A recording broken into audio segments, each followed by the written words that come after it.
Hello, I'm Brian. And I'm Vicky. We're with Briar Creek Creations.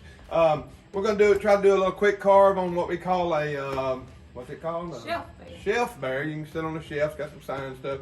But anyway, I'm going to use a couple of different chainsaws, a stock MS-170 stock bar, and then a steel 194C. It's made for carving. It's got a 12-inch carving bar on it with dime tip carving bar and a 1/4-inch pinch chain. Use a few saber tooth carving burrs and a cut saw, a disc to grind away some stuff.